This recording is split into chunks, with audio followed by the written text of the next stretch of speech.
자, 우리가 구약의 처음 말씀이 이 토부, 하나님이 보시기에 좋았더라, 이 행복의 선언이 그 신약에 와서 처음 예수님의 복되도다, 마카리오스 말씀으로 이어졌다 그랬죠. 그래서 이 팔복 말씀이 성경 전체를 꿰뚫는, 조금만 좀 내려주세요. 구속사적인 그 선언임을 알 수가 있습니다. 그래서 이 팔복의 말씀이 그냥 어느 날 뚝 떨어진 말씀이 아니라 구약으로부터 계속 이어지는, 그래서 구원을 완성시키는 그 팔복 자체가 예수 그리스도를 드러내는 말씀이다. 이제 여러분이 여기 대해서 확연하게 이 메시지를 가지고 이 팔복 말씀을 보는 거죠. 왜냐하면 이 모든 말씀은 예수 그리스도에 대한 말씀이거든요.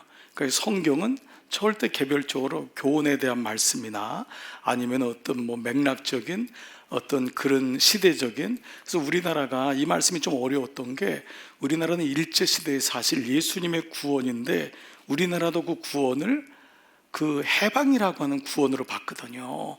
그렇기 때문에 사실 한국교회가 오랫동안 이 말씀적인 신앙에서 이제 그때가 지나면서 해방과 유교를 거치면서 이제 해방 때는, 일제시대 때는 예수님이 이제 일제로부터 우리를 구원해 주시는 해방적인 메시지가 주류를 이뤘단 말이에요.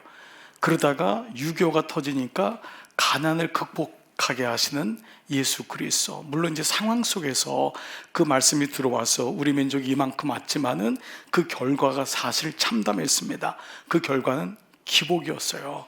그러니까 말씀을 우리 걸로 가지고 온 거예요. 그러니까 지금 이 말씀이 시대적인 상황은 있지만 우리가 로마의 중간서를 읽으면서 이스라엘 백성이 예수님을 그 로마로부터 구원해 줄 메시아로 삼았잖아요. 그러다 보니까 실제로 그들이 하나님을 열심히 믿은 것 같지만은 그 하나님이 누구신지를 몰랐던 것과 마찬가지입니다. 그러니까 예수님은 우리에게 정말 절대적인 필요하신 분이지만 우리의 삶을 위해서 예수님이 십자가를 지신 것, 이것으로 바꿔버리면 안 됩니다. 우리의 삶을 위해서 예수님이 필요하죠.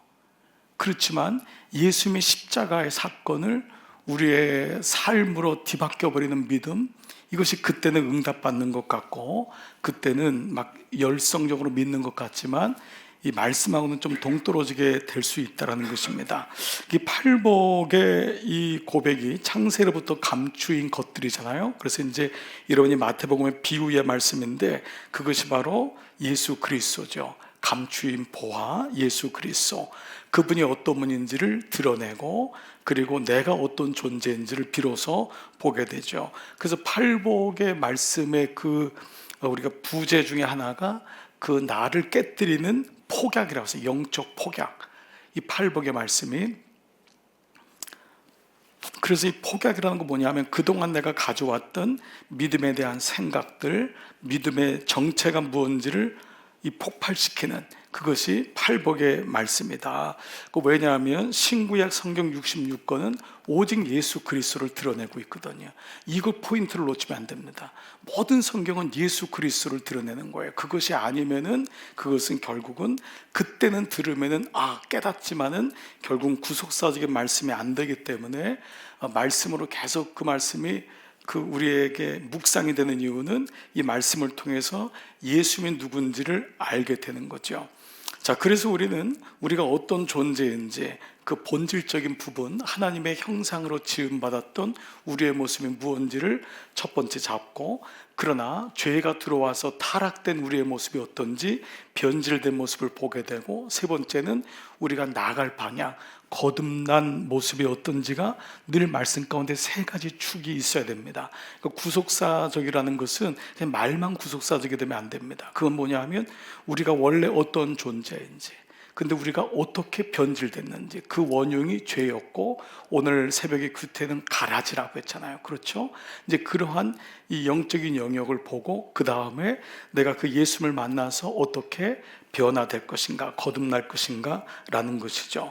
자, 그래서 이제 왜 비유인가? 예수님이 마태복음 13장 오늘 본문인데요, 오늘 새벽 규태 한번 띄워보시죠. 13장 35절 같이 읽을게요. 시작.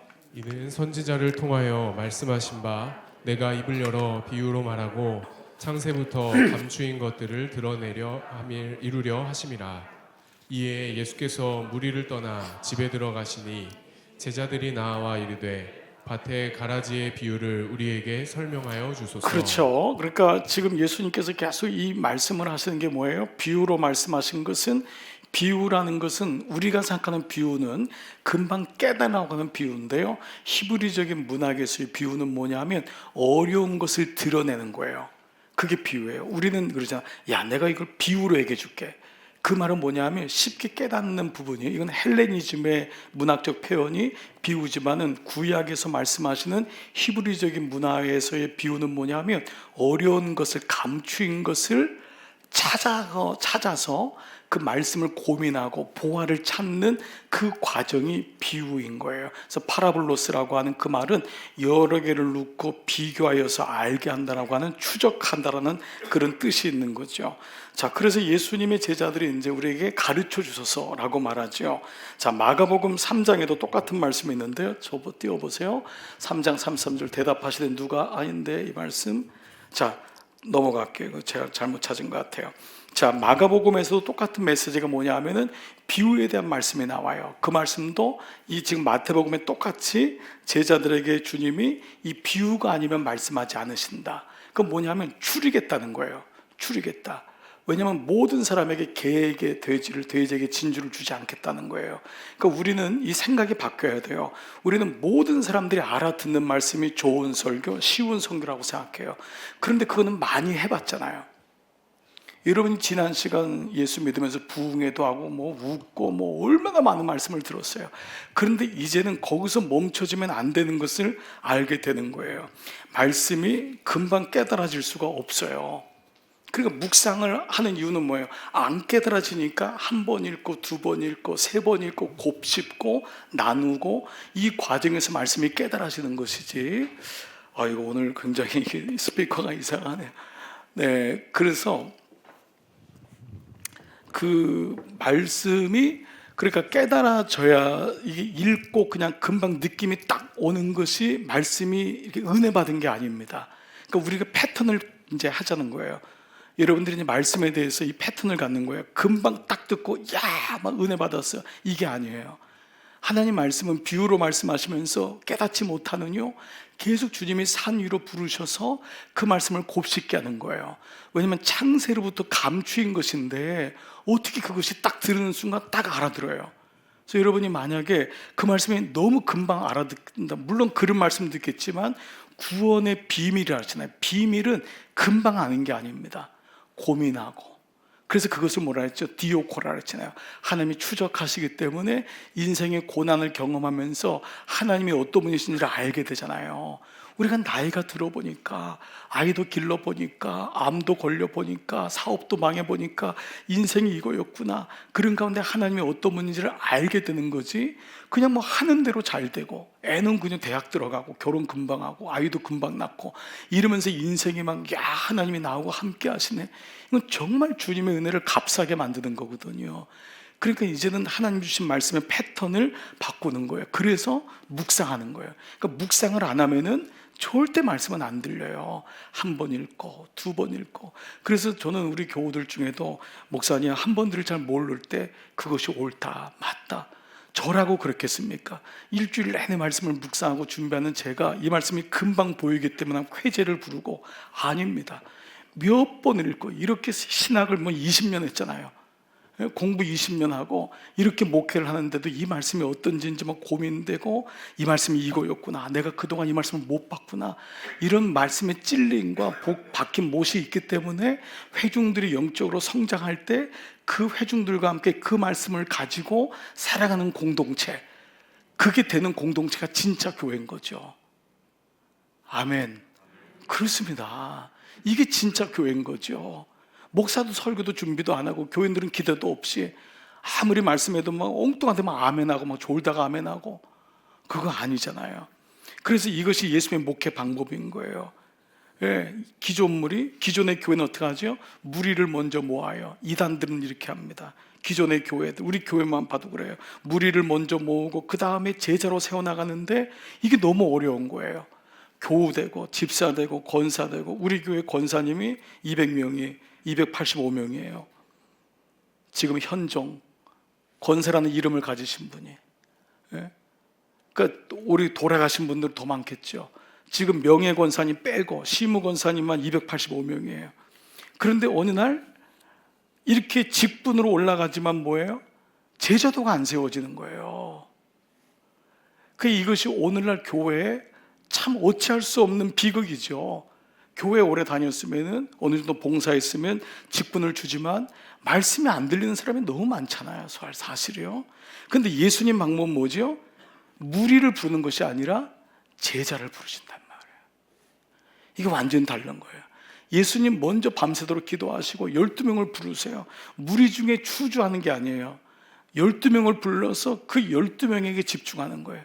그리고 그들에게 말씀이 들리냐 묻고 무리에게 말씀하다가 산 위로 올라가서 또 말씀하시고, 그래서 지금 이것을 우리 패턴을 바꿔보자고 하는 것이 묵상이고 1:1 양육이고 가정목회, 가정사역 공동체, 우리가 이 목장으로 가는 이 모든 것은 우리 교회에게 익숙하지 않은 거예요. 아니, 한국 교회에게 익숙하지 않아요. 그래서 한국 교회도 제가 계속 말씀드리지만 목사들 자체가 말씀 묵상을 교인들에게 가르쳐주지 않는 교회도 수두룩합니다. 왜냐하면 어려운 길이라고 생각하고 교인들이 못 따라온다고 생각합니다. 교인들이 어려우면 교회 떠난다고 생각합니다. 그런데 여러분, 수천 명이 모인들 그게 무슨 의미가 있어요? 그렇잖아요.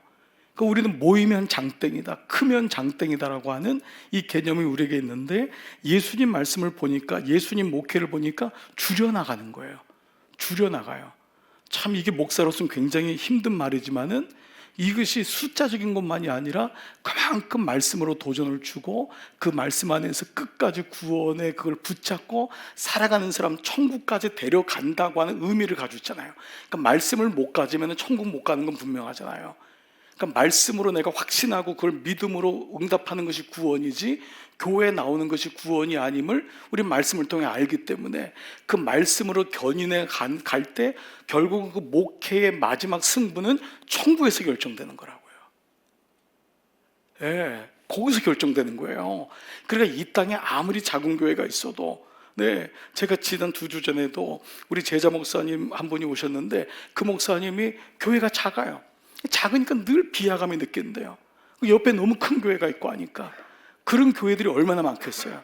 그러면 그분들은 주님이 보시기에 여러분 악한 종입니까? 그럼 그 옆에 막 무더기로 모이는 교회는 정말 하나님의 종입니까? 그거는 천국 가야지 알 수 있잖아요. 그러니까 실망하지 않고 하자. 끝까지 주님 나라 갔을 때 거기서 된다라는 거죠. 자, 이런 맥락에서 우리는 산상수훈을 묵상하는데, 팔복도 산상수훈의 이제 게이트 문이지만은 이제 본격적인 산상수훈을 시작하는데, 먼저 구조를 한번 볼게요. 여러분들 구조를 이해하고 한번 보겠습니다. 산상수훈의 전체 구조가 5장 오늘 13절부터 그다음 7장 마지막까지예요. 자, 한번 전체를 한번 띄워줘 보시죠. 자, 천국 백성의 본질이 이제 이게 뭐냐면 팔복과 오늘까지 말씀이에요. 이게 천국 백성이다. 이게 본질인 거예요. 이것이 천국의 백성이다. 그러니까 복 있는 사람 마카리오스는 뭐죠? 조건이 아니었죠. 뭐였죠? 선언과 감탄이라고 했죠. 그렇죠. 이거는 하나님이 이미 선언되신 거야. 너는 복되다 이미 말씀하신 거예요. 이렇게 하면은 복 받을 거야. 심령이 가난하면 애통하면 복 받을 거요가 아니어라 그랬어요. 두 번째, 오늘 말씀도 너희는 소금이 되어야 돼. 너희는 빛이 되어야 돼가 다 같이? 그렇죠. 아니에요. 여러분은 소금이 될 필요가 없어요. 그래서 오늘 설교 제목이 뭐예요? 소금과 빛으로 살아야 한다고, 거기에 퀘스천이 있는 거예요. 그렇죠. 만약에 얘를 한다고 그리고 퀘스천이 없으면 그렇게 살아야 되겠죠. 근데 한다고 이렇게 된 거예요. 그러니까 퀘스천 마크가 있는 거예요. 여러분 빛으로 살 이유가 없어요. 왜 여러분 빛으로 살아야 돼요? 왜 소금으로 살려고 이렇게 애를 쓰세요? 여러분이 이미 빛하고 소금이라는 거예요. 이것이 천국 백성의 본질이에요. 첫 번째 말씀이 이 구조가 있는 거예요. 그러면 본질이 있다면 뭐가 있죠? 변질이 있었다 그랬죠. 자, 자다가도 말씀을 본질되면 뭐가 있다고요? 변질. 여러분 이게 왜냐하면 정말 자다가도 이 구조를 가지고 있어야지만 말씀의 축이 생기는 거예요. 그래서 묵상할 때도 그 말씀을 가지고 실력이 이끌어지는 거예요. 자, 두 번째 보세요. 그럼 변질이 뭐냐 하면 천국의 율법이 이거다고 주님이 말씀하시는 거예요. 이게 주일부터인데, 근데 뭐가 바뀌었냐면 변질됐기 때문에 주님이 천국의 율법에 대해서 말씀하세요. 그러면 율법이란 거는 나쁜 의미라고 생각하는데 그렇지 않아요. 그렇죠. 예수님은 율법과 선지자를 폐하러 온 것이 아니라 완전하게 왔다 그랬죠. 그러니까 율법은 우리에게 명경지수인 거예요. 초등 선생인 거예요. 몽학 선생인 거예요. 율법을 통해서 우리는 예수 그리스도가 누군지를 알게 된 거예요. 문제는 율법이 문제가 아니라 율법에다가 613가지의 장로의 유전을 섞은 서기관과 바리새인이 문제였던 거예요. 율법 자체가 문제가 아니에요. 율법은 정말 중요한 거예요. 안식일을 지키라? 이게 율법 아니에요. 근데 거기다가 말도 안 되는 200개가 넘는 안식일의 유전을 덮어 씌운 거예요. 그게 문제가 된 거예요. 그러면 율법 자체는 하나님의 법이란 말이에요. 천국에도 법이 있죠. 두 번째 다시 한번 띄워줘 보세요. 그래서 두 번째가 천국에 율법이 있는데 이제 이것이 예수님의 율법 그리고 완성이 이번 주일날 첫 번째 말씀, 그 두 번째가 노하지 말라, 세 번째가 간음하지 말라, 그 다음에 이제 그 다음 구절인 거예요, 여러분. 나중에 한번 보시면 되겠죠. 맹세하지 말라, 보복하지 말라, 원수 사랑하라. 그 다음에 주기도문을 우리가 일전에 했었죠. 그렇죠. 연속으로 했기 때문에 여러분 이거는 제가 얘기를 안 하려고 해요. 7번은요. 그리고 하늘의 보물을 쌓아라, 비판하지 말라까지가 율법, 천국의 율법이에요. 그 다음이 이제 뭐냐면 세 번째가 천국으로 들어가는 거예요. 그래서 천국에 들어가기가 변한 거예요. 그 말씀이 이제 세 가지인데, 구하라, 찾으라, 두드리라, 좁은 문과 열매로 알리라, 반석에 지은 지혜로운 사람이 7장의 7절부터 29절까지가 요 구절이 천국에 들어가기의 구절인 거예요. 그래도 보니까 이게 12개가 되는 겁니다. 주기도문 빼고. 이해되시죠? 주기도문 빼고 요게 12개가 돼서 12개로 이제 한번 설교를 같이 한번 산상 말씀을 이어서 가고자 합니다. 자, 그러니까 이제 중요한 건 뭐죠? 첫 번째가 천국의 백성, 두 번째가 천국의 율법, 세 번째가 천국 들어가게. 요 세 가지의 맥락이 바로 천국 복음, 산상수훈을 천국 수훈, 천국 복음이라고 했잖아요. 그러니까 천국에 대한 백성이야 너희는, 그것이 팔복 말씀과 오늘까지 되는 바로 소금과 빛, 이 말씀이 선언인 거예요. 천국 백성인 거예요. 자, 이제 이 같은 것으로 본다면 이런 세 가지의 맥락에서 천국의 백성, 그리고 천국의 율법, 그 다음에 천국 들어가게라고 할 수 있습니다. 자, 오늘을 이제 우리가 좀 마음을 모아서 여러분 이제 같이 한번 이 말씀을 묵상해보고 같이 한번 가보겠습니다. 자, 그 유명한 오늘 말씀이 소금과 빛의 비유입니다. 원래 빛과 소금이 아니라 소금과 빛이죠. 두란노에서 책을 냈는데 맨 처음 나온 게 소금과 빛이었어요. 이 말씀 그대로요. 근데 책이 안 팔리는 거예요. 책을 바꿨어요. 뭐로요? 빛과 소금으로. 그래서 그게 한국교회 현실이다. 하용주 목사님이 하신 말씀입니다. 너무 재미있는 거예요. 소금과 빛으로 했더니 안 팔려. 왜 내가 소금이 되느냐고. 소금은 안 보이잖아요. 난 빛이 되고 싶어. 그래서 빛과 소금을 했더니 해서, 그런데 어쩔 수 없이 지금도 빛과 소금을 하고 있대요. 네. 물론 이제 어원적인 표현으로도 소금과 빛하는 것보단 빛과 소금이 맞지만 이것이 이유가 있어요. 순서가 있어요. 이 순서를 유지해야 돼요. 순서를. 소금과 빛이 맞아요. 자, 먼저 이 소금의 삶을 한번 보겠습니다.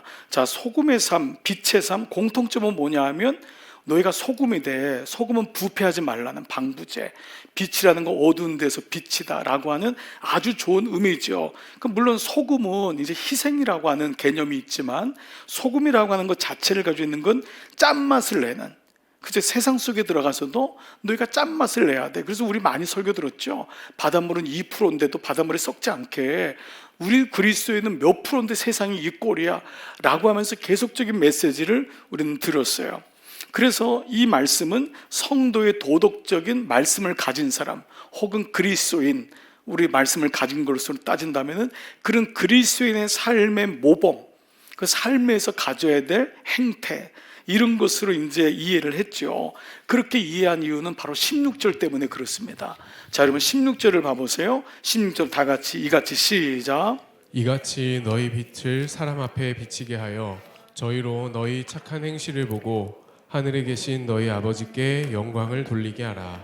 어떤 말씀 때문일까요? 너희의 착한 행실. 이 말씀이 이게 바로 착한 행실을 사람들에게 보이라는구나. 이같이 너희 빛을 사람 앞에 비춰서 사람들이 너희의 그 착한 선한 행실을 보면서 하나님께 영광 돌리게 해라. 그러므로 너는 나가서 세상의 모든 사람에게 착하게 살아야 돼. 사업하면 그렇게 살아야 되고, 예수 믿는 남편한테 착한 모습 보여야 되고, 이런 말씀이 이제 오랫동안 묵상이 되어 왔죠. 물론 이것이 전적으로 틀리다고는 할 수는 없습니다. 그런데 우리가 이제 말씀의 맥락 속에서 이것이 천국 백성의 모습이라면 이미 우리는 빛과 소금이란 말이에요. 팔복의 말씀인 거예요. 이거는 저의 해석이 아니에요. 이거는 모든 성경 주석학자들이 이미 이루고 말씀을 딱 선언하신 거예요. 이거는 성경적인 의미를 가지고 있는 건데, 이거를 사실 목사들이 그냥 요 구절만 가지고 얘기를 하고 성도들도 요 구절을 가지고 했기 때문에 이제 착한 행실에 꽂혔기 때문에 그래요. 근데 우리는 이미 팔복의 말씀에서 이것이 나왔고, 팔복과 더불어서 빛과 소금이 우리가 어떤 존재인지를 이미 하나님이 선언을 하셨잖아요. 그런데 이 선언하셨다고 하는 이 맥락 속에서 보면은 우리가 변질된 우리의 모습으로는 해결이 안 되는 거예요. 그러니까 우리는 이미 뭐예요? 만물보다 거짓되고 심히 부패된 것은 우리 마음이라 그러잖아요. 예레미야 17장 9절 말씀에 이미 예수님도 우리의 마음이 어떠한지를 얘기했고, 의인 없나니 하나도 없다고 했는데, 그런 우리가 빛이 되고 소금의 삶을 우리가 드러나서 그렇게 할 수 있는가? 그러니까 우리 이것을 인간의 착한 행실로 이해한다면은 우리는 인간의 죄성을 부인하게 되는 것이고, 믿음은 자기의 어떤 방법을 가지고 선하게 살고 선한 것을 보여주면은 그것이 전도의 방법이라고. 그래서 이것은 인간들이 합의하여 이룬 도덕적 윤리적 양심들의 행동이 세상을 변화시킬 수 있다고 믿었던 거죠. 그래서 이 말씀도 사실은 슈바이처나 깐디나 이런 분들이 굉장히 좋아했죠. 실제로 이 말씀들은 실제로 스님들도 이 산상수훈의 말씀을 가지고 이렇게 기독교인도 살지 않냐고 얘기를 할 정도였습니다. 그러나 이 말씀이 그렇게 가벼운 말씀은 아닙니다. 날 때부터 이미 죄인인 우리가 진정으로 착한 행실을 하려면은 그 전 작업이 있어야 돼요. 그것은 바로 말씀의 씨가 들어와서 우리 자신이 어떤지를 폭로시키고, 우리가 어떤 점을 명확히 알 때 그것은 내가 나를 드러내서 세상을 변화시키는 것이 아니라 나를 비추는 하나님의 빛이 세상을 변화시키는 것이지, 나의 착한 행실로 세상을 변화시키는 것은 아니다라는 거예요. 그렇기 때문에 이 착한 행실은 우리 머릿속에 있는 교과서적인 느낌에서부터 조금은 말씀을 좀 확장시킬 필요가 있습니다. 자, 그렇다면 이 소금과 빛이 이런 팔복과 연결되어 있는 말씀이라는 걸 이미 우리는 이걸 아는 거예요. 그래서 이 처음이 중요해요. 팔복 말씀을 어떻게 푸느냐가 산상수훈의 모든 열쇠가 되는 거예요. 팔복이 사복음서 산상수훈의 문이 되고 앵글이 되는 것은 뭐냐 하면, 팔복을 조건절로 붙여버리거나 행위절로 붙이고 우리의 마음이 평안해지네, 우리가 애통하니까 마음이 좋네, 궁유하니까 위로가 되네, 평화롭게 해야 돼, 서로 사이좋게 놀아야지, 이러한 의미로 받아들이는 순간부터 이 모든 말씀은 행위적인 믿음이 되는 거예요. 그러니까 예수 그리스도는 사라지는 거예요. 팔복의 말씀은 예수님을 드러내는 말씀이거든요. 게다가 모든 성경은 예수님을 드러내기 때문에 팔복의 기준점이 구속사적인 말씀의 축을 가지고 보는 성도와 그것을 안 가지고 보는 성도는 완전히 다른 거죠.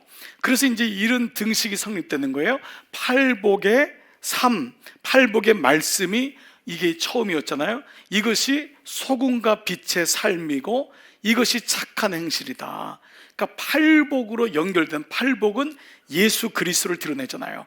그분이 가난한 심령이 되고, 그분이 애통하시고, 그분이 온유하신 자이고, 그분이 의에 줄이고 목마른 자이고, 그분이 궁유를 입은 자고, 그분이 중심이 돼서 그분이 이미 우리에게 소금과 빛이고, 그분이 언약이신 소금이고, 그분이 이 땅에 어둠에 오신 빛이고, 그래서 그것이 우리로 하여금 그분이 드러나는 것이 착한 행실이지, 내 선한 행실이 드러나는 것이 착한 행실이 아니다라는 이제 전제를 가지고 있는 거예요.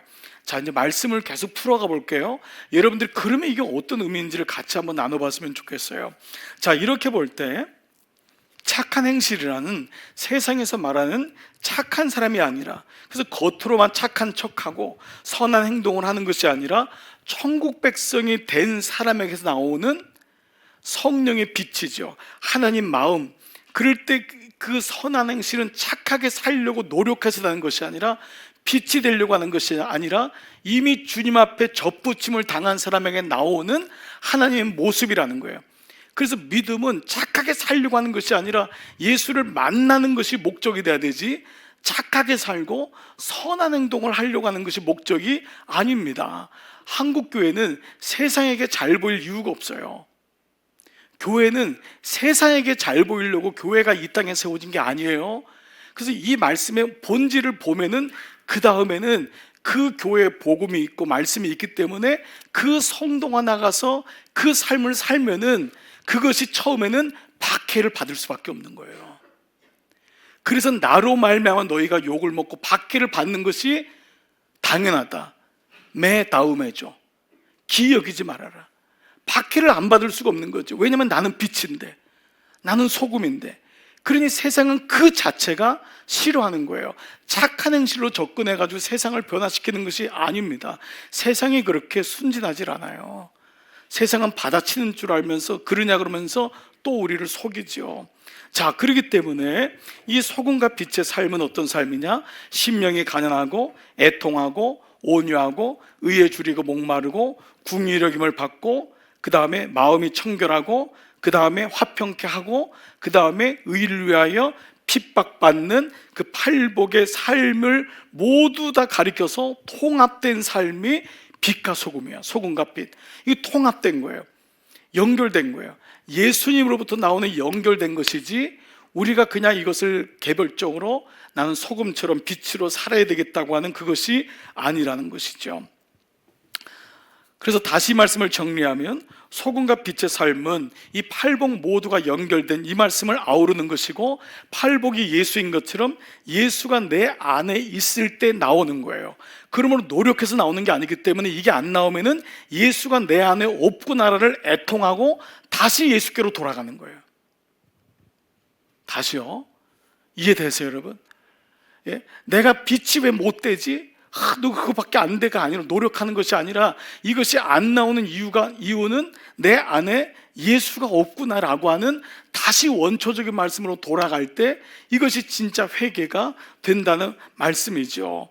그렇기 때문에 이것은 어떠한 삶을 살라는 그런 윤리적인 명령적인 권면적인 말씀이 아닙니다. 예수님이 십자가를 진 것이 기껏 야 소금처럼 살아, 빛처럼 살아, 그 말을 우리가 개별적으로 받을 때 이 말씀의 깊이도 모를 때 우리가 받는 건 뭐예요? 뭔가 착하게 살아야 될 것 같고 손해보면서 살아야 될 것 같고, 그런 개념이 에서 더 훨씬 안으로 들어가는 말씀이라는 거예요. 자, 그렇다면 소금이라는 의미가 뭔지를 한번 알면은 좀 더 우리는 이 말씀이 행위적인 믿음이 아니라 이 말씀이 왜 구속사적인 믿음인지를 알게 될 것 같아요. 자, 먼저 너희는 세상의 소금이다. 이 말은 결론적으로 얘기할게요. 이거예요. 너희는 하나님의 언약 백성이다. 이 뜻이에요. 소금으로 살라는 것은 짜게 살아야 돼. 부패가 안 되게끔 너가 방부적호를 해야 돼. 이 썩어지는 세상 속에 네가 들어가서 죽어야 돼 라고 하는 그 개념이 아니에요. 그 개념은 언약 백성이 된 다음에 나타날 수 있어요. 먼저는 구속사적으로 언약 백성이다라는 거예요. 언약은 뭐죠? 하나님이 우리와 언약을 맺으신 거예요. 우리는 계속 죄를 짓는데도 이게 일방적인 언약이잖아요. 여러분, 부모와 자녀는요 일방적이에요. 자녀가 그렇게 말도 더럽게 안 듣고 매일마다 아빠 엄마 몰래 속삭이는데도 아버지 어머니는 계속 일방적인 언약을 베푸는 거예요. 이것을 아가페적인 사랑으로 우리가 비유하는 게 내리사랑으로밖에 이해가 안 되니까, 자녀는 부모가 얼마든지 계약을 포기하는 척하는 모습 보이면은 아빠 엄마 나 없이도 살 수 있어요. 이게 자녀입니다. 독립적인 주체적인 이게 원죄라고 했잖아요. 우리가 원죄로부터 나온 게 뭐예요? 하나님 없이도 살 수 있어. 이거를 세상적으로 보면은 대단히 독립적이고 자의적이고 의지적인 인생으로 생각하지만은 하나님의 눈으로 볼 땐 이것이 원죄인 거예요. 나는 하나님 없이도 살 수 있어. 뭐 어쩌라고. 이게 지금 세상이 주는 메시지 속에 그리스도인이 다 함몰되어 있는 거거든요. 그리스도는 뭐냐면 나는 하나님 없으면 살 수 없어. 그거잖아요.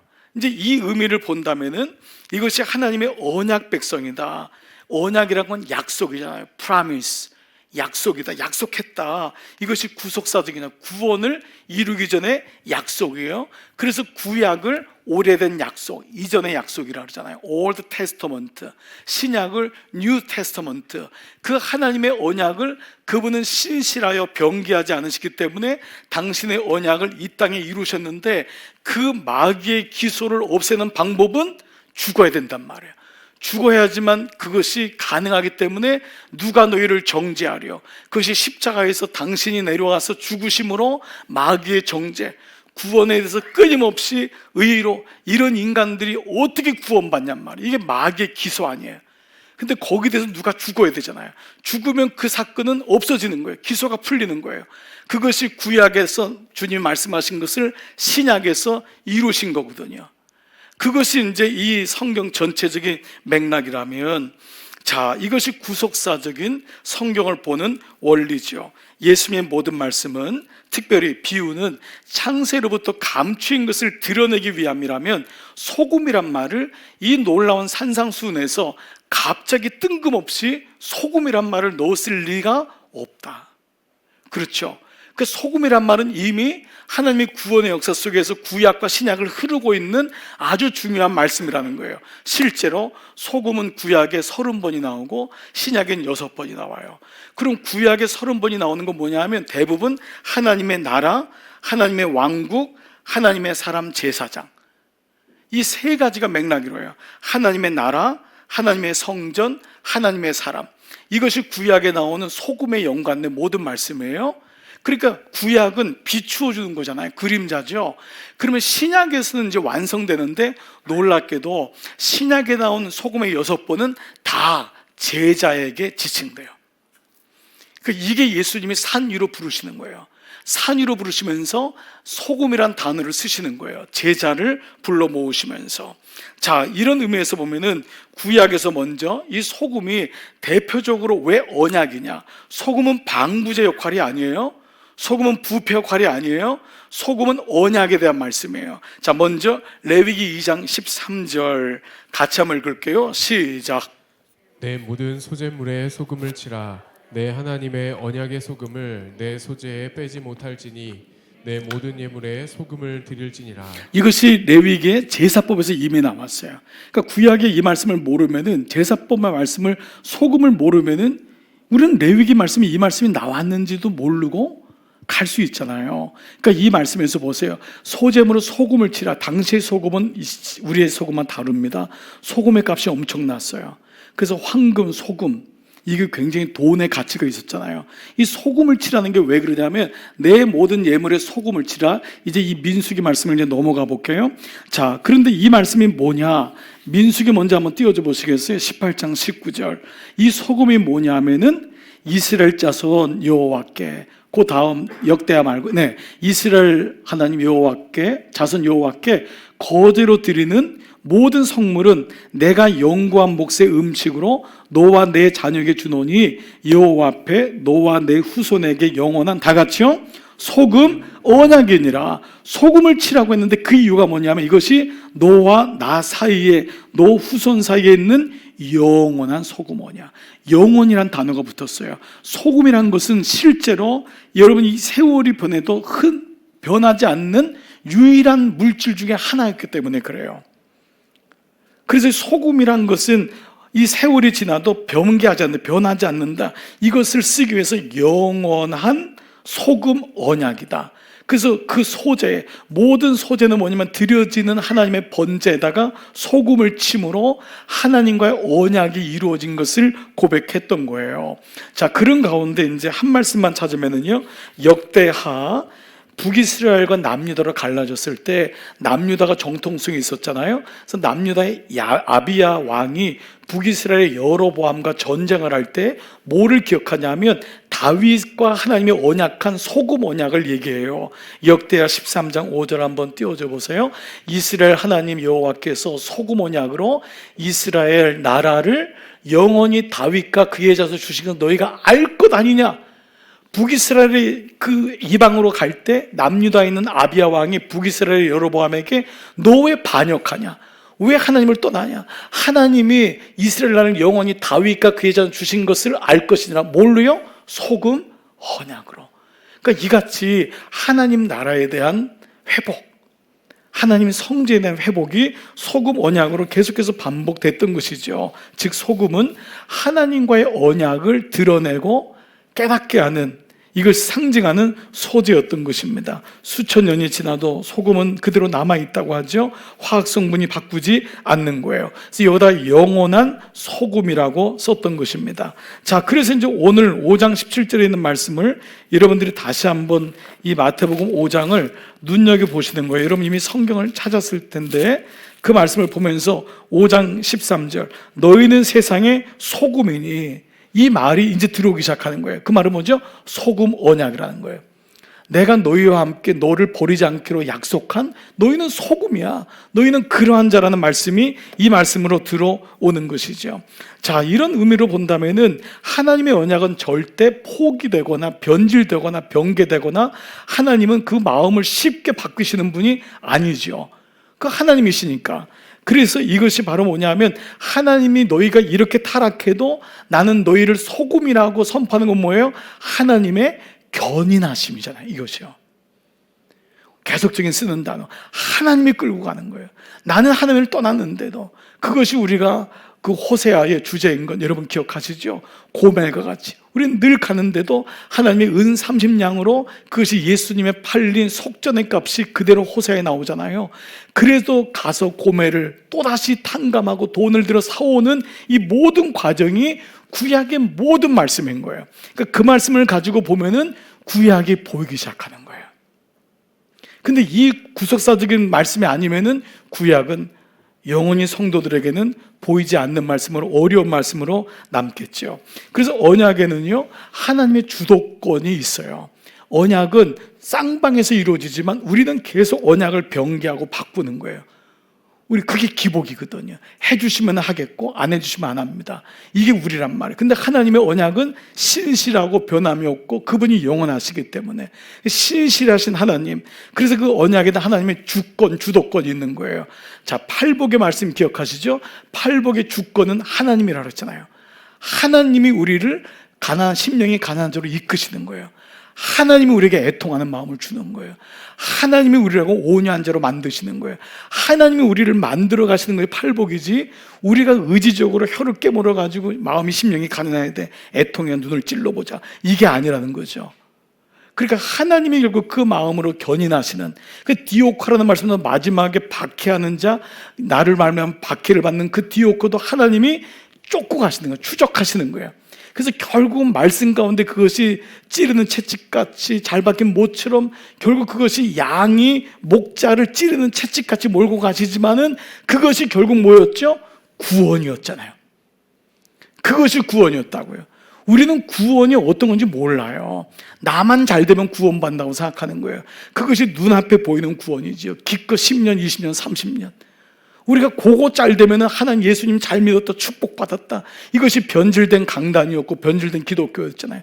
그래서 축복받은 사람 돌아가면서 설교하게 하고 간증하게 하고 이래가지고 집 샀고 이래 땅 샀고 이래 자식이 잘 됐고, 그것이 아니라 하나님이 지금 끊임없이 박해를 받고 가난하고 심령이 깨지고 자식도 잃고 암도 걸리고 사업도 망하고 그런 가운데서 나는 하나님의 디오코를 잊지 않고 따라가는 그 자에게 베푸시는 심령이 가난한 자, 애통한 자, 그 사람이 결국은 마지막에 천국이 저희 것임이라 기뻐하고 즐거워하라, 하늘에서 너희 상이 크면이라.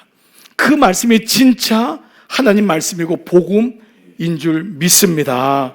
그래서 이것이 팔복 말씀이죠. 자, 그런 면에서 우리는 성경을 보면은 노아의 언약을 이제 보게 되죠. 왜냐하면 노아의 언약하면 소금 언약과 함께 등장하는 것이 뭐죠? 레인보우, 무지개 언약이죠. 그래서 무지개 언약을 잘 알고 있습니다. 무지개 언약은 뭐지요? 노아 언약이라고 하는 인간의 이 부패성, 하나님이 그들을 만드신 걸 후회하셨어요. 그래서 어쩔 수 없이 비로 쓸어버릴 수밖에 없었어요. 죄라신 이 세상을, 죄악된 세상을 다 멸하신 다음에 하나님은 하나님답지 않은 표현을 하세요. 후회하셨다 그랬어요. 만드신 거 후회했고 심판을 하는 것도 너무 마음이 아픈 거예요. 그래서 노아를 통해서, 셋을 통해서 하나님이 새로운 인류를 세상에 두시지만은 이미 하나님은 그때도 알았어요. 노아 이후에 또 세상이 부패될 것을. 웬걸? 노아의 세 자녀가 금방 부패하잖아요. 심판을 받았는데 노아의 함과 셈과 야벳이 그대로 또 하체를, 아버지 하체를 보고 얘기하는 그 오초구지 없는 일을 또 저지르잖아요.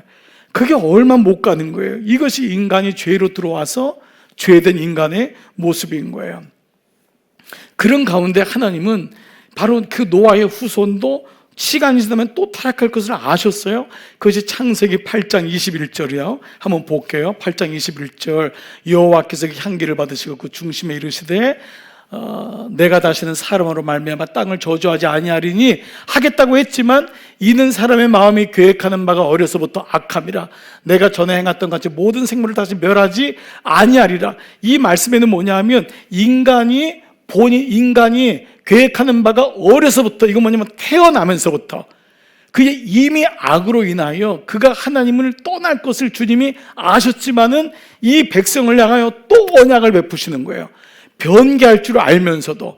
이것이 무지개 언약이에요. 그래서 8장에서 이 말씀을 하시고 9장 13절에 가시면은 내가, 여러분 들어보세요. 내 무지개를 구름 속에 두었나니 이것이 나와 세상 사이의 언약의 증거니라. 이것이 무지개라고 했잖아요.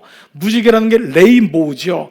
비가 왔는데 이걸 왜 무지개라고 이제 명칭했냐면 레인보우를 이제 우리나라 말로 무지개로 했는데, 이것이 이제 7색깔로 됐는데 화살인데 빛 속에 보우가 생기잖아요. 화살이 생긴 거예요.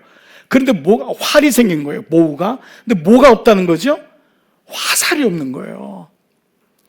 이것이 하나님의 항복이라고요. 이전에 말씀드렸는데 한번 기억나신가요? 레인보우의 말씀. 화살이 없는, 그러니까 하나님이 졌다고 하시는 거예요. 이것이 언약이에요. 언약은 하나님이 이겼다가 아니에요. 하나님이 당신의 아들 예수를 주신 것은 내가 졌다는 거예요. 내가 내 아들을 죽이기까지 해서. 그러니까 하나님의 언약은 하나님이 승리라고 하지만 거기는 하나님의 눈물이 있는 거라고요. 하나님이 당신을 죽이시고 당신의 아들을 독생자를 주신 같이. 그래서 요한복음 3장 16절이 하나님의 세상을 이처럼 사랑하사가, 거기 메시지가 있는 거예요. 이 말도 안 되는 사랑을 베푸신 것을 이처럼 사랑하사 독생자를 주셨으니, 누가 여러분하고 계약한다고 그 인간이 깨진다고 여러분의 자식을 죽이겠어요? 이걸 어떻게 설명하냔 말이에요. 그래서 이같이 사랑하사, 세상을 이처럼 사랑하사가 하나님의 그 눈물과 하나님의 항복이 있는 거죠. 그래서 이것이 바로 가르쳐서 구원이라고 하는 거예요. 구원이란 단어, 바로 이 단어, 이것이 바로 구원이에요. 하나님이 주도권을 가지시고 하나님이 지키시고 하나님이 끌고 가시는 게 구원인 거예요. 우리는 그 언약을 지킬 만한 능력이 안 돼요. 우리는 죄로 인하여서 얼마든지 우리의 이익이 안 되면 주님을 떠나는 거예요. 내가 언제 주님이 나한테 이렇게 했습니까? 라고 하는 게 말락이잖아요. 주님이 언제 우리를 사랑하셨습니까? 그게 말락의 말씀이고, 그것이 요한복음에서 이처럼 이같이 너희를 사랑했다라는 것이죠. 그래서요, 너희는 세상의 소금이라고 하는 이 말씀을 소금 언약의 관점에서 본다면 네 가지로 한번 정리를 해볼게요. 간단하게요. 첫 번째, 너희는 영원히 언약을 맺은 내 백성이다. You are my people. You are my people. 그래서 애굽에게 갔을 때 그 애굽 왕에게 모세가 하나님 말씀을 대언해서 뭐라냐면 Let my people go. 내 백성을 가게 하라. 내 백성을 가게 하라. Let my people go. 거기서 my people, 내 백성이라는 단어가 나오는 거예요. 하나님이 이 백성을 내 백성이래요. 그 거창한 나라도 아니고 애굽도 아니고 바벨론도 아닌 그 작고 치질이 말도 안 듣고 그 노예로 있었던 그 백성을 my people, 내 백성이라고 하는 거예요. 그러니까 소금 언약은 여기서부터 감동이 오기 시작하는 거예요. 하나님이 나하고 언약을 맺으신 거예요. 너는 내 거야. 뺏기지 않을 거야. 그러므로 우리는 세상의 어떤 일 때문에도 흔들리면 안 돼요. 하나님이 이 메시지를 준 거예요. 우리가 세상적인 가치가 있잖아요. 이 나이 때 뭐 해야 되고 이 나이 때 뭐 해야 되고 우리 이런 거 있잖아요. 실패하면 저 사람 실패했대, 가정이 어땠대. 우리는 늘 그런 거 있잖아요. 그게 아무 의미가 없는 거예요. 도대체 그게 예수 안에서 디오코를 당하는 그 입장에서 이런 일도 있고 저런 일도 있고 하는데, 교회에서조차도 저 사람은 가정이 어땠대, 저 사람은 아직 결혼을 어떻게 했대, 이게 지금 우리잖아요. 예수가 우리 안에 있는데도. 그러니까 이게 아직까지도 우리는 사실은 여기 머물러 있는 거라고요. 우리 스스로도 여기 머물러 있는 거예요. 아닙니다. 그래서 하나님이 You are my people, 너는 내 백성이라고 하는 이 말씀의 언약이 있고 그 다음에 이루어지는 것은 후대하고 좋은 거 주시는 줄 알고 아니라도 그것은 하나님 입장에서 좋은 건지 아닌지 아무도 모르는 거예요. 여기 분명한 이게 있어야 돼요. 두 번째요, 너희가 내 백성이 된 것은 그 언약의 주도권이 나에게 있다는 거예요. 자, 첫 번째가 너희는 내 백성이야. 두 번째는 너희가 내 백성이 된 것은 그 언약의 주도권이 나에게 있다. 그렇죠. 언약의 주도권이 이해되시죠? 이해만 하시면 돼요. 그 언약의 주도권은 나에게 있는 것이 아니에요. 주님이 그 언약의 주도권이 있는 거예요. 주님이 우리에게 오신 거죠. 사랑은 여기 있으니 우리가 하나님 사랑한 것이 아니요 하나님 우리를 사랑하신 거예요. 그러니까 우리는 주도권이 하나님께 있으니까 이 구원의 값이 얼마나 큰지를 몰라요. 그래서 그 나라 갔을 때 기뻐하고 즐거워라, 하늘에서 너희 상이 크면이라. 그때 비로소 알게 될 거예요. 세 번째, 언약의 백성이 천국 백성이잖아요. 이게 오늘 주제가 천국 백성의 팔복이고 빛과 소금과 빛인데, 언약의 백성이 된 성도는 이미 다 같이요 소금이다. 언약의 백성이 된 건 뭐죠? 소금이 될 필요가 없어요. 여러분의 자녀에게 야, 너가 좀 자녀가 되라, 여러분 이런 말 하나요 혹시? 예.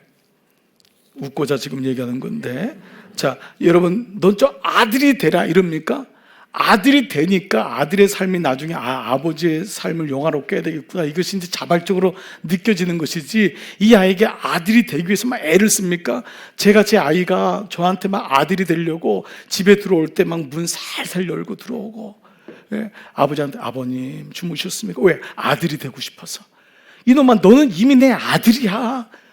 미쳤구나. 어? 네가 왜 아들이 되려고 노력하니? 너는 네 아들인데. 너하고 나하고 거울 해봐라, 똑같이 생겼는데.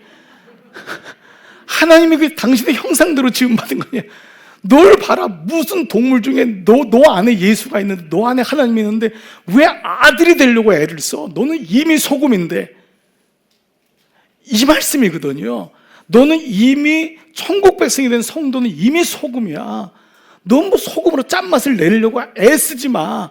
너는 이미 소금이야. 이게 세 번째 아니에요?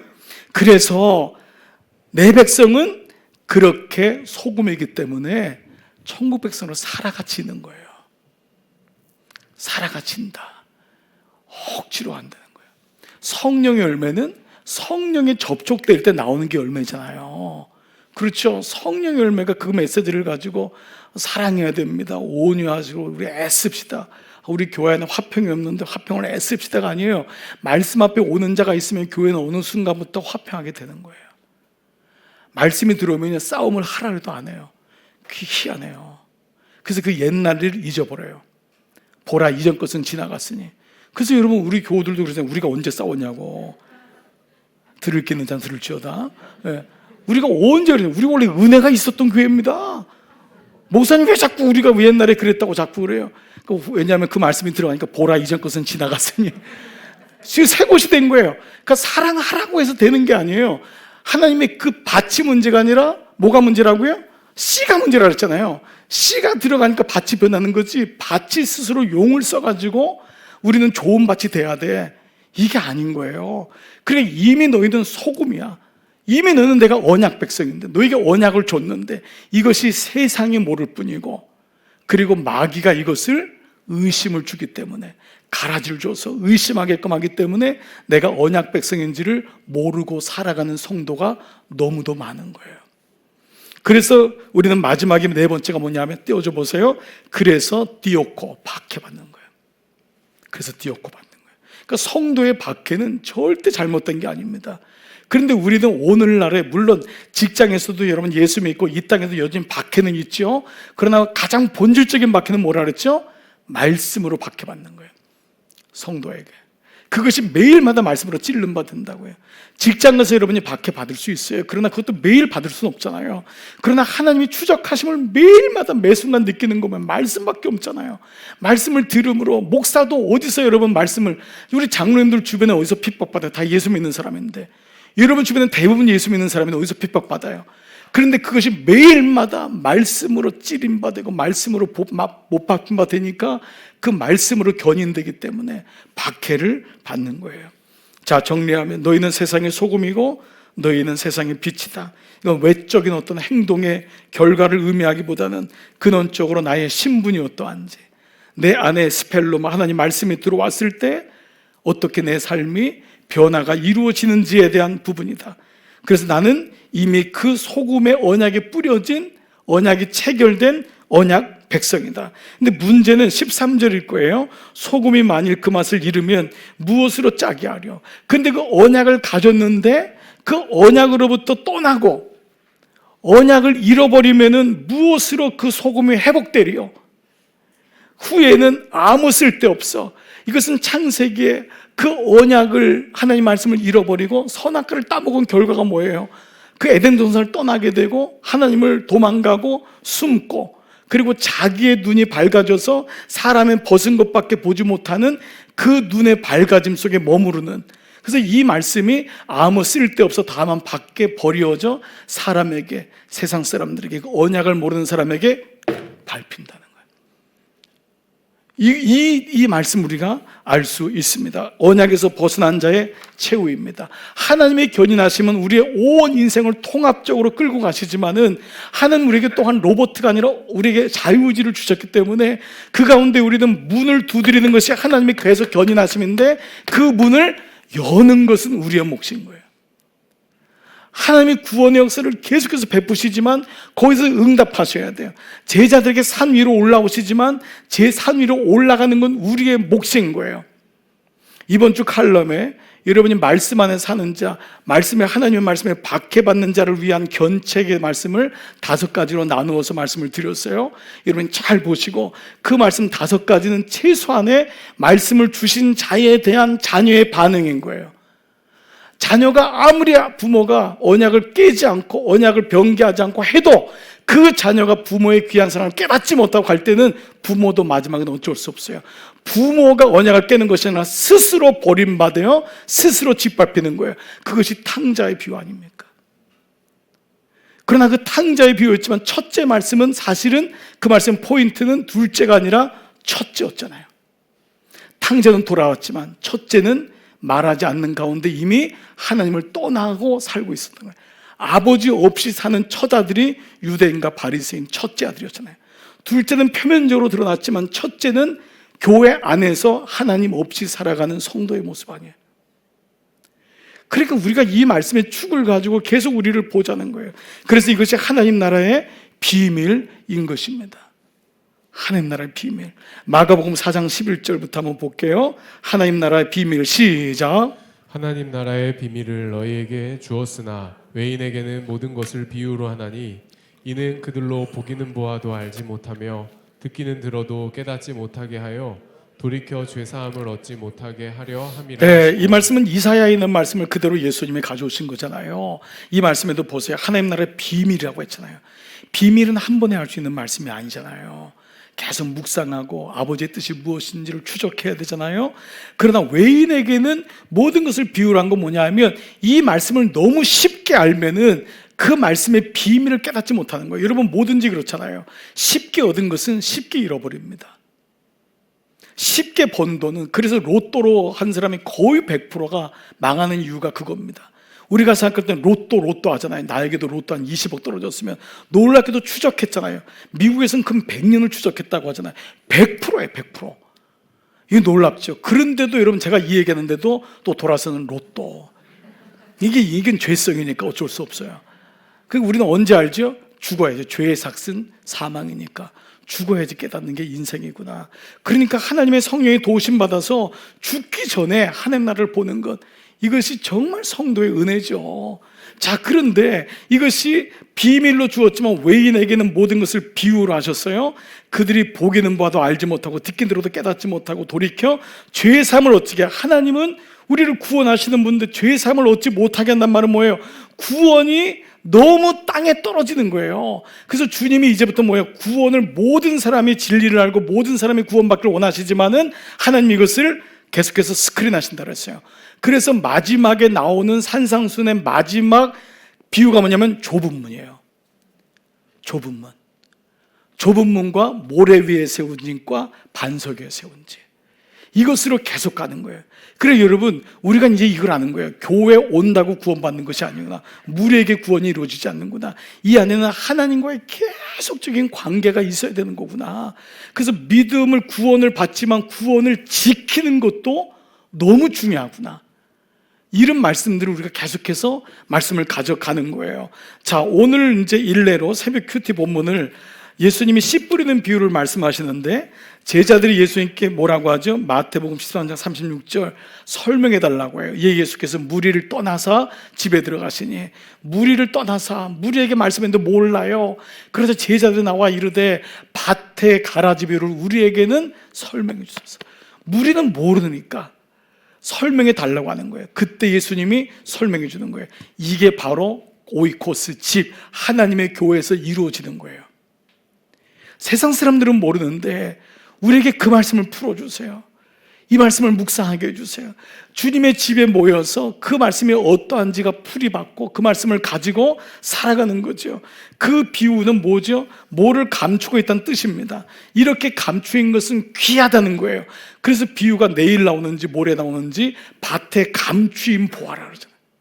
예수님이 감추인 보아라요. 그러니까 그건 뭐예요? 밭을 살 정도예요. 밭을 파봤더니, 이게 파보는 것도 뭐예요? 궁금증이 있으니까 말씀을 파고 깨보니까 그 안에 예수가 있으니까 그 예수를, 밭을, 보화를 사기 위해서 밭까지 사는 거예요. 그 말씀이 나오는 거죠. 근데 이것이 너무 귀하기 때문에 외인이 아닌 제자들, 천국 백성들에게만 그 의미를 깨닫게 하신다는 뜻입니다. 이렇게 볼 때 소금과 빛의 비유도 오늘 이 말씀이 비유입니다. 너희는 세상의 소금이다 빛이다는 명령어가 아니에요. 이건 비유예요. 소금 언약을 비유하는 말씀인 거예요. 빛도 비유입니다. 너희는 빛의 삶을 살라는 게 아니에요. 그건 에베소서 말씀에 얼마든지 나와요. 예수님의 이 말씀은 이미 산상수에서 비유적인 말씀인 것을 알게 되는 거예요. 해석하고 구약과 신약을 통해서 우리는 이 말씀을 묵상해 나가는 것입니다. 자, 이런 면에서 이제 두 번째, 세상의 빛이다도 같은 맥락에서 묵상이 필요할 것입니다. 통상적으로 우리는 기독교를 바른 양심으로 선하게 살고 세상에서 빛과 빛으로, 그래서 세상에서 빛을 드러내서 하나님께 영광 돌리는 것을 빛의 삶으로 우리는 이해합니다. 연예인 중에서 상을 받을 때 하나님께 영광 돌립니다. 그러면 그가 빛된 삶을 살았군요. 저 사람은 연예인인데 연예인 중에 막 기도하는 모습 보면은 저 사람은 빛의 삶을 살았군요 라고 얘기합니다. 그러나 이것은 대단히 함축된 모습이에요. 그 사람의 내면은 빛이 아닐 수 있어요. 얼마든지 아닐 수 있어요. 세상의 빛으로 드러났다고 하지만 그 내면과 그의 삶이 아닌 것은 얼마든지 빛이 아니에요. 원래 우리나라에는 어버이날이었는데 미국에서는 시작했지만 어머니날이었습니다. Mother's Day. 그러다가 아버지들이 너무 속상해서 Father's Day를 만들어 주겠다고 했습니다. Father's Day를 그래서 어머니날 다음 사이를 뜨고 Father's Day를 만드는 거예요. 그 Father's Day를 만든 것은 한 아버지 때문에 그렇습니다. 수많은 고아를 입양해서 그 아이들의 삶을 세우는 그 아버지 때문에 Father's Day를 만들었는데 그 아버지가 인신매매하는 것이 드러났습니다. 미국이 발칵 뒤집혔습니다. 그때부터 Father's Day가 사라지기 시작했습니다. 그냥 Mother's Day에 같이 하기로 했어요. 세상은 얼마든지 우리를 속일 수 있고 우리도 우리 자신도 속일 수가 있습니다. 여러분, 스스로 우리가 어떨 때 드러날 때 너무 하나님 앞에 부끄럽고 창피할 때가 있습니다. 사람들이 저 목사님은 진짜야, 저 장로님은 진짜야. 근데 돌아보면은 자신을 나는 아는 거예요. 그렇기 때문에 너무 부끄럽고 너무너무 창피하고 이런 일들이 너무도 많습니다. 그렇기 때문에 이런 방향으로 이 말씀을 묵상한다면 이것은 비유가 절대 될 수 없습니다. 빛으로 주시는 말씀은 뭘까? 15절의 말씀을 좀 쉬운 성경에 너희는 세상의 빛이다.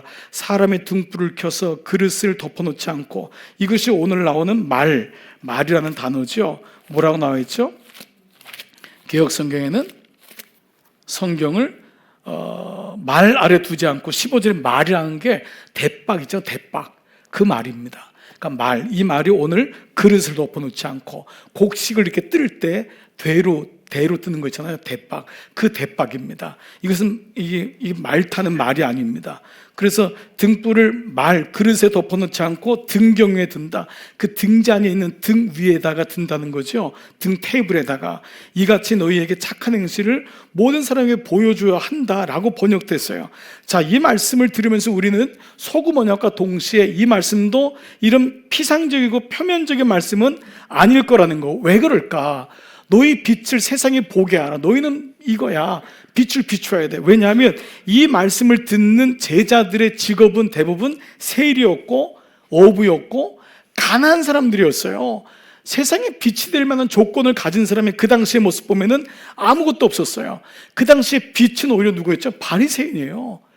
빛은 서기관이에요. 빛은 제사장들이에요. 그 사람들은 사람들이 보는 앞에서 스스로가 빛이라고 얘기했다고요. 누가 볼 때 막 기도하고 일주일에 2번씩 금식하고 가부들 고아들 도와주고, 누가 봐도 그 사람은 간증 덩어리잖아요.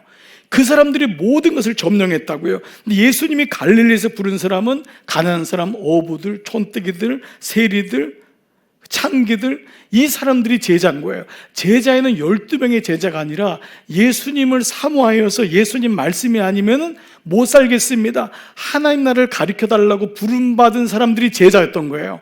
이름만 제자지 이들의 삶에는 빛이라는 건 찾아볼 수가 없어요. 그런데 예수님이 그들에게 뭐라고 하냐면 너희들만이 세상의 소금이고 세상의 빛이라고 하는 거예요. 너희들이 세상의 소금이다. 빛을 낼 만한 바리새인이 빛이 아니고 너희들만이 세상의 소금이고 세상의 소금이다라고 말씀하는 거예요. 그래서 이제 행실을 고치고 마음을 결심해가지고 빛이 되라는 것이 아니에요. 너희는 너의 모습이 이럴지라도 그것 때문에 힘들어하지 마라. 너희는 이미 내가 너희를 빛이라고 선언한 사람입니다. 예수 안에 있는 사람은 이미 예수의 빛 가운데 들어가기 때문에 예수 안에, 그래서 복음서에 나오는 이 말씀이 빌립보, 에베소서 제일 많은 말씀이 in Christ, 예수 안에 들어갈 때 이미 우리는 예수의 빛 때문에 빛이 됐다는 거예요. 빛으로 살기 위한 것이 아니라, 자, 요한복음 8장 12절 예수께서 또 말씀하여 이르시되 나는 세상의 빛이다. 이 말씀 동의하시죠?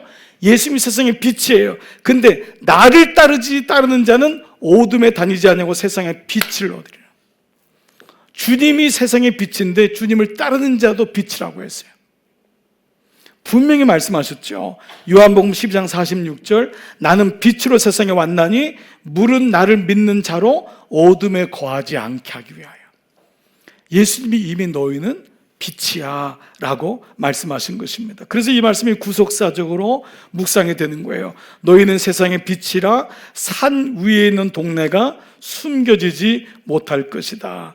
자, 이스라엘에는 우리 목사님들이 다 가보셔서 아시겠지만 시온산, 예루살렘을 시온성이라고 하는 건 시온산 위에 있기 때문에 그렇습니다. 모든 산들 위에 집이 있어요. 대부분이요. 왜냐하면 광야이기 때문에. 광야 밑에는 벌레도 많고 너무 어렵고 하기 때문에 또 산 위에다가 골짜기에다 진 게 아니에요. 산 위로. 그래서 골짜기에다 짓지 않아요. 그래서 산 위에 있으니까 이 동네는 숨길 수가 없는 거죠. 산 골짜기에 세워진 동네라고 가면은 가봐야지 알잖아요.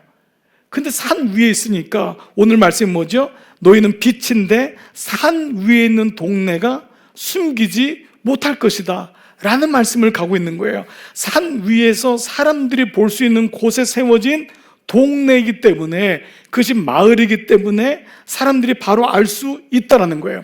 그러면 소금이라는 단어가 소금 언약이라는 말씀을 구약과 신약을 통해서 알 수 있다면 산 위에 있는 동네, 이 말씀은 무엇을 드러내냐? 제가 만약에 교회를 하나 이름을 새로 개척을 해가지고 진다면 산 위의 교회라는 이름을 짓고 싶어요. 그게 뭐냐면 산 위라는 것이 앞으로 주님이 12 제자를 통해 드러낼 교회를 상징하는 말씀이에요. 산 위의 동네가 숨겨지지 아니할 것이다. 예수님의 구속사적인 말씀은 예수님의 언약이 이스라엘의 공동체와 그리고 6월절의 사건을 통하여 주님이 부르시죠. 이게 언약이거든요. 주님이 밖에서 부르시는 거예요. 6월절은 뭐냐면 밖에서 부르시는 거예요. 죽을 수밖에 없는 걸. 이게 바로 용어가 에클레시아예요. 에클레시아가 밖에서 부르심 받은 성도란 단어예요. 그래서 이 부르심 받은 성도가 바로 이 산 위에 있다는 이 말씀을 볼 때 빛은 산 위에서 보고 싶어서가 아니라 비추고 싶어서가 아니라 산 위에 있는 거예요. 빛은 예수님이 빛이기 때문에 우리가 빛이다라고 얘기할 필요도 없어요. 산 위에 있으면 그냥 교회는 사람들이 보는 거예요. 그거를 보는 것이 구원이거든요. 보라, 하나님의 구원이 이루어지는 거예요. 자, 그래서 이것을 이 언약 백성을 통하여 어디로 이끄시냐면 산 위에 세워진 주님의 교회로 이끄세요. 산상수훈의 말씀은 그래서 교회론으로 끌고 가는 거예요. 예수님의 12 제자가 여기서 언약으로 끝나는 도덕적인 말씀이 아니라 주님이 피값으로 세우신 교회로 감을 보게 돼요. 자, 좀만 더 가볼게요. 즉 12 제자는 여러분에게 말씀드린 대로 주님의 교회를 말씀하는 거라고 했잖아요. 이 12 제자는 12 사도가 되고 그것은 바로 12 주님의 교회, 완벽한 주님의 교회로 가는 것을 알게 되죠. 골로새서 1장 18절, 그는 몸인 교회의 머리라. 예수님은 몸인 교회가 예수님의 몸이잖아요. 그 몸인 교회의 주님이 머리라. 그가 근본이요 죽은 자 가운데서 먼저 나신 자니 이는 친일의 만물의 으뜸이 되려 하시며 그분의 몸인 교회의 머리라. 이제 이 사도 바울은 예수님 말씀하신 것이 교회에 대한 말씀하신 것을 알았어요. 그래서 주님이 이 땅에 피값으로 죽으시고 주님이 제자들을 통해 드러나신 것이 교회인데, 자, 이 교회는 신약에서 갑자기 뚝 떨어진 게 아니에요. 모든 말씀은 구약에서부터 오죠. 이것을 사도행전의 7장 38절에 스데반 집사가 뭐라고 얘기했냐면 시내산에서 말하던, 즉 모세가 시내에서 율법을 받잖아요. 말씀을 받았을 때 그 천사와 우리 조상들과 함께 어디 있었다고 했죠? 광야교회라. 광야교회. 그 광야교회에 있었던 거예요. 그 광야교회에서 여러분 말씀에 계속 연이어서 생각한다면은 이런 뱀에 물리잖아요. 그들의 백성의 마음이 상하여서 그들이 불평했을 때, 불뱀에 물렸을 때 불뱀을 통하여서 그 뱀의 작대기에다가 노수로 된 뱀을 올리죠. 그 말씀이 요한복음 3장 16절 전하고 14절 15절, 인자가 모세와 같이 장대에 달린 것을, 그렇죠, 그것을 보는 사람마다, 믿는 자마다 구원을 얻으니 하나님의 세상을 이처럼 사랑하사 독생을 주셨으니, 그 장대를 통하여 예수 그리스도의 몸을 드러내는 거거든요. 그것이 광야에서 주님을 향해서 스데반이 광야교회라고 했던 거예요. 이미 민수기를 통하여 예수님이 어떤 분인지를 불뱀에 물렸을 때 노수로 만든 불뱀이 예수 그리스도고, 그것을 요한복음 3장 14절 15절 16절에 나오고 있는 거잖아요. 그러니까 모든 말씀은 예수 그리스도로 풀이가 될 수밖에 없잖아요. 그렇기 때문에 오늘 이 말씀이라면 광야교회에 있었고 또 생명의 도를 받아 우리에게 주던 자가 이 사람 모세라. 모세는 물에서 건지움을 받은 사람이잖아요. 구원받은 자고 예수 그리스도의 모형이고 구원받은 성도의 모형이죠. 자, 그래서 이것이 뭐냐면 광야교회가 뭐냐? 주님이 우리를 부르신 거예요. 출애굽해서 애굽에서 우리를 불러내신 거죠. 그렇죠? 그리고 광야에서 불러내서 가나안 땅으로 인도하시는 거예요. 그래서 이것을 헬라어로 우리 목사님들이 많이 썼죠. 에클레시아, 부름받은 성도들의 모임인데 정확한 뜻은 에크란 말이 밖으로부터예요. From outside. 밖으로부터, 칼레오가 콜이란 단어의 부르다예요. 그러니까 에클레시아가 뭐냐, 교회가 뭐냐 하면 밖으로부터 부르심. 주님이 우리를 부르신 거예요. 세상으로부터 우리를 부르신 거예요. 모세를 물에서부터 건지신 거예요. 노아 방주를 바로 그렇게 우리를 부르신 거예요. 그러니까 우리를, 세상에 있던 우리를 밖으로부터 부르시는, 바로 이것이 에클레시아다, 밖으로 부르신다. 우리를 끄집어낸다는 말이에요. 그래서 애굽에서 죽을 수밖에 없는 우리를 끄집어낸 거예요. 그 6월절의 사건에서 죽을 수밖에 없는 우리를 예수의 피로 끌어내신 거예요. 이것이 교회다라는 것이죠. 너희는 빛이다. 이 말씀이 산 위에 있는 동네가 숨겨지지 아니할 것이요, 그 빛을 통하여, 예수님을 통하여 세워지는 산 위의 교회에 대한 말씀을 한번 묵상해 보자고요. 자, 주님께서 가이사랴 빌립보에서 마태복음 10장 18절에 너는 베드로다, 내가 이 반석 위에 내 교회, 주님이 친히 말씀하신 단어가 교회란 단어입니다. 여러분 아시죠? 가이사랴 빌립보 너희는 나를 누구라 하느냐, 사람들은 나를 누구라 하느냐 했더니 베드로가 주는 그리스도시요 살아계신 하나님의 아들이십니다. 이 얘기를 듣고 너무 예수님이 기뻐하셔서 그건 네가 얘기한 게 아니다, 하늘의 하나님 천부가 너에게 말했구나 그러면서 너는 베드로란데, 이 베드로의 헬라어는 페트로스예요. 페트로스 뭐냐면 반석에서 떨어진 부스러기예요, 페트로스는. 근데 너는 이 반석에는 페트라예요. 헬라어로 페트라는 그 말대로 반석이에요. 그러므로 교회를 세우는 게 베드로에다 세우는 것이 아니에요. 베드로의 고백, 베드로의 주는 그리스도시요 살아계신 하나님의 아들이십니다라고 하는 그 고백 위에다가 내 교회를 세우겠다. 그래서 그 음부의 권세가 이기지 못하게 하겠다라는 말씀이에요. 자, 이제 말씀 한번 정리해 볼게요. 교회는 이 세상 사람들이 모르는 곳에 숨어서 그냥 우리끼리 모여가지고 세운 교회가 아니에요. 그 하나님의 역사 속에서, 광야 속에서, 그 광야 그 에집트 안에서, 세상 속에서 하나님의 빛이 임하여서 우리를 에클레시아, 불러서 세운 거예요. 그래서 박해를 받는 거예요. 숨어 있으면 박해 안 받죠. 빛이기 때문에 드러나기 때문에, 교회 위에 드러나기 때문에. 왜 세상이 교회를 공격하냐면 교회가 싫거든요, 밉거든요. 십자가 세워진 것도 믿고, 교회 구원받으러 모여서 예배드리는 것도 믿고. 물론 예수 믿는 사람들이 예수를 믿는 걸 제대로 못 살아서 미운 사람도 있겠지만 그런 사람은 많지 않아요. 사실은 교회 자체가 싫어요. 빛이기 때문에. 교회 자체가 싫은 거예요. 이 빛이기 때문에 그래요. 여러분을 미워하는 게 여러분이 예수를 잘 믿어서 미워하는 게 아니에요. 여러분이 소금이기 때문에. 이게 마귀거든요. 그 뒤에는 마귀의 공격이 있는 거예요. 가라지가 있기 때문에 세상이 미워하는 것이지, 세상 사람들이 뭐 교회 때문에 불편해가지고 이런 미워하는 게 아니에요. 마귀는 그냥 예수가 싫은 거예요. 구원을 주니까. 마귀는 교회가 싫은 거예요. 교회 믿는 사람이 그냥 싫은 거예요. 그런데 주님이 뭐라, 너희는 내 백성이고 너희는 숨어 지낼 수가 없는 존재야. 너는 빛이야. 산 위에 세워진 나의 집이야. 너희만이 세상의 소금이란다. 너희만이 세상의 소망이란다. 그래서 마지막 16절이 이해가 되는 거예요. 이같이 너희 빛이 사람 앞에 비치게 하여. 근데 이 말씀을 조금 더 번역이 저는 좀 제대로 됐으면 좋겠다는 생각이 들어요. 이 말씀이 너희 빛이가 뭐냐면 너희가 가진 그 빛이에요. 너희가 가진 예수의 빛이 사람 앞에 비추게 해요. 원어에도요, 후토스, 이건 in the same way, 이와 같이, 람프사토, 이건 뭐냐면 비치게 하는데, 토가 뭐냐면 the light, 토포스, 헬라로 토포스가 뭐냐면 the light, 그 빛이 사람 앞에 비치게 하여. 우리가 가지고 있는 빛은 내 빛이죠. 그 빛이 아니에요. 예수님의 그 빛이 사람에게 비치게 하여. 교회는 훌륭한 사람들이 모여서 빛을 내는 것이 아니라 예수님의 빛이 비추어지는 거예요. 이게 교회인 거예요.